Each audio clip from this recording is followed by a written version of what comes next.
All right, something new here on 12 Sports Tonight on 12 Plus. It's getting to that time of the year where it's starting to be playoff time in high school football. Everyone is in action. And then, of course, we're getting to the postseason awards time of year. Our Fever Award Show is coming up in mid-December. I got my friend here, Brandon Jones from BJ Media. He's getting set to reveal some of his finalists for his awards. Brandon, first of all, it's great to have you here on the show. You got into this right after COVID, right out of college, one of the great people who cover high school football here in the Valley. How did this all start with BJ Media? Yeah, so like you said, graduated from Cronkite in May of 2021. I learned a lot about sports videography during my time there, as well as actually spending sophomore, junior, and senior year as a sports reporter. Dang. So really got a good background of all aspects of sports journalism between running socials, videography, photography, and the writing portion of it. And when I graduated, I still wasn't sure which avenue I wanted to go down. I had applied for a lot of writing jobs. I got a couple offers that I didn't really like, and I ended up going with a part-time offer with iHeartRadio as a sports writer for one of their sports network shows. And obviously, only doing that part-time, working 3 shifts a week, I had to figure out something else to fill my time with. And actually, my younger brother Donovan was like, you know, you did all this videography stuff while you were in college between the class I took, between ASU, Phoenix Rising, and a couple other internships I did. He was like, why don't you just go start shooting high school sports? I was like, that sounds easier said than done. But I was like, you know what? I was like, that might be a good idea. So I reached out to Seth Polanski, kind of explained what I was trying to do. Very grateful that he credentialed me right off the bat, and kind of just hit the ground running from there. Was started off part-time for the 2021 season, the 2022 season, and then in early 2023, I stepped away from iHeartRadio and started doing BJ Media full-time, and it's really been a blessing. Yeah, I see your crews out there all the time on Friday night. You guys do a terrific job spotlighting so many different athletes in so many different schools all across the Valley.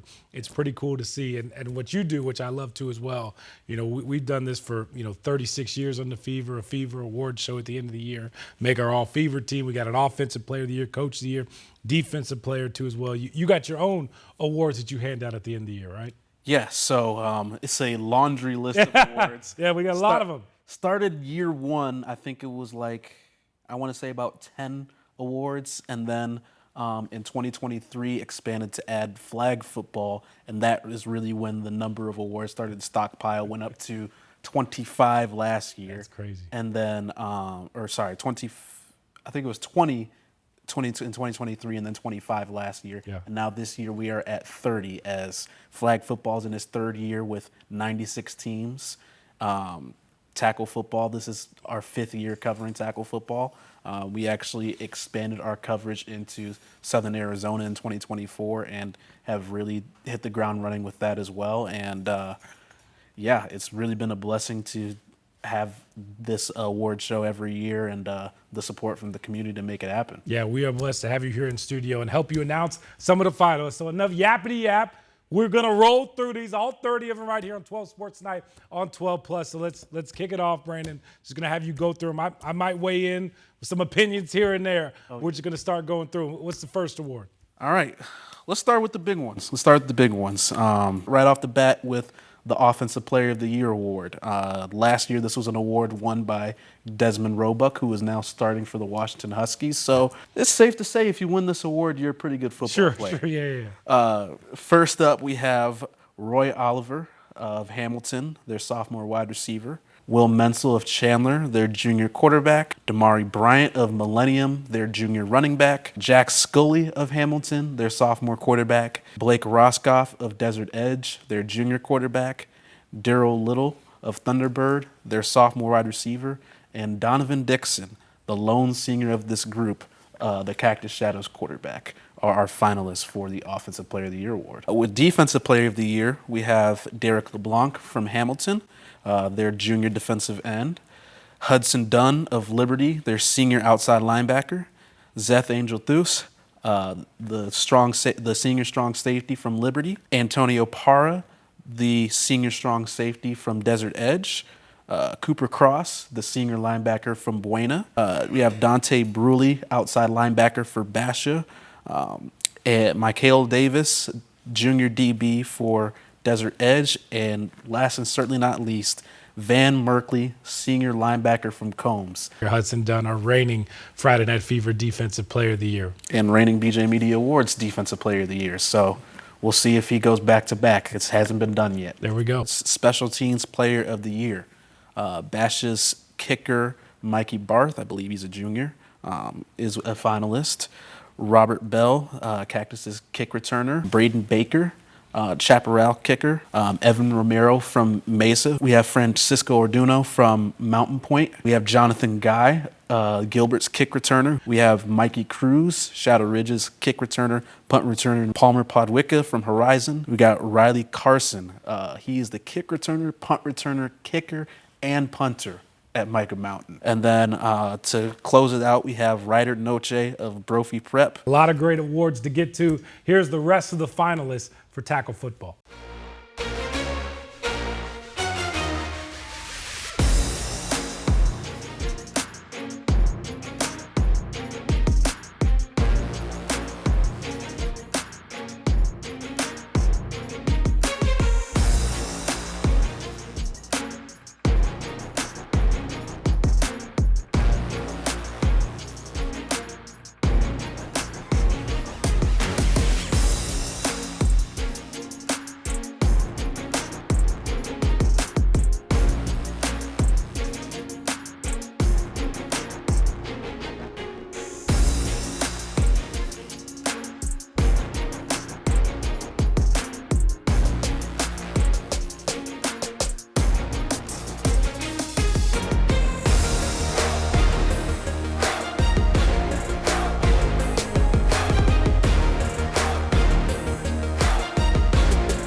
All right, from tackle football to girls flag football, which is just taking over the absolute country right now. It's going to be in the Olympics here coming up. We got some players here in the Valley that will likely be on that team and are getting a lot of national recognition and are going to play at the next level. BJ, it's been so cool to see, you know, all these kids get this opportunity. And let me tell you something. If people haven't watched the girls flag football game, you got to go out and check it out. These girls have zero fear out there on the field. A great time to check out flag football for the first time will be November 22nd. When we have a quadruple header of state championship games.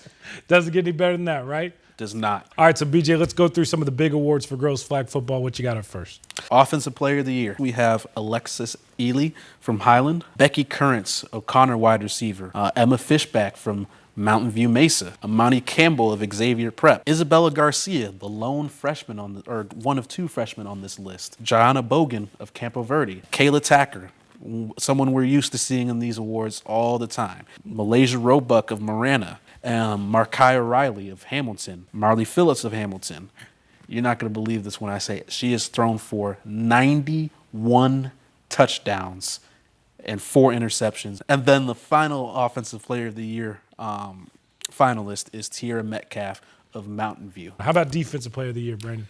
Defensive Player of the Year, we got some more video game-like numbers. Alyssa Valencia, Marana's rusher. Ava Clean of Red Mountain. Cadence McCandless, Red Mountain's linebacker. This is her third time. Caroline Workman, Desert Mountain's DB. Demi Woods, Hamilton's rusher. You're going to hear Hamilton's name a lot. Isa 80 of Xavier Prep. Kayla Tacker once again. She's the 2-time reigning Defensive Player of the Year, so we'll see if somebody gets her this year. Kylie Riggs of Highland. Maggie McNeely up north in Prescott. Mariah Rellis of Corona del Sol. And then our final two, Peyton Davis, Campo Verde rusher, and Stella Hulse from Chaparral. So those are your offensive and defensive nominees for Player of the Year. Here are the rest of the nominees and the finalists for the BJ Media Awards for girls flag football.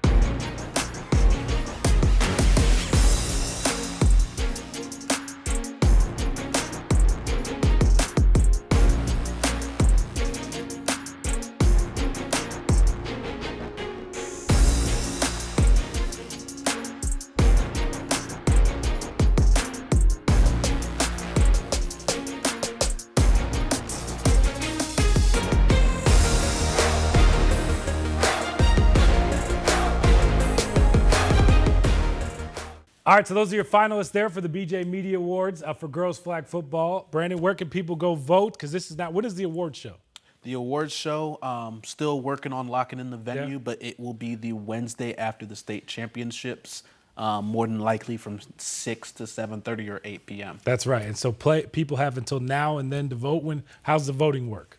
Yeah, so there's going to be 3 portions of the vote. So there's going to be 25% fan vote, which I'll have a Google form that I pinned to my Twitter account at BJ Media 1. And then there will be a coaches committee that will also count for 25% of the vote. They'll vote for their players. Obviously, coaches on the committee that are voting on us or that get sent a ballot, if their player is on a certain award, their vote will not count. Yeah. And then for the final portion, it'll be 12, possibly 13 or 14 different media members that will be counting for 50% of the vote. Yeah, so everybody get out there and vote.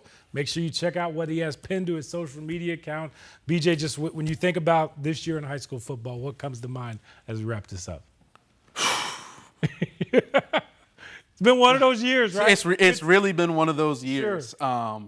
In 6A, I think there's definitely a clear set of tiers between teams. Some teams have been extremely dominant. In 4A, it's been absolute chaos. In 3A, it's been everybody chasing Ben Franklin. Yep. In 2A, it's for the most part been everyone chasing Veritas and Scottsdale Christian. In 5A, it's been a mixture of Seems to be everyone chasing Desert Edge, but at the same time, you do have Desert View that's undefeated, Marana that's 9-0 against 5A teams, Horizon who's been great. So you do have a really strong, I'd say probably 2 to 10 seed group. So interested to see how this round of 16 plays off and if there's any upsets. And in girls flag, I think Hamilton has really asserted themselves at the top of 6A, regardless of what the computer rankings say. Campo Verde has slaughtered everyone in 5A and is going to be the team to beat.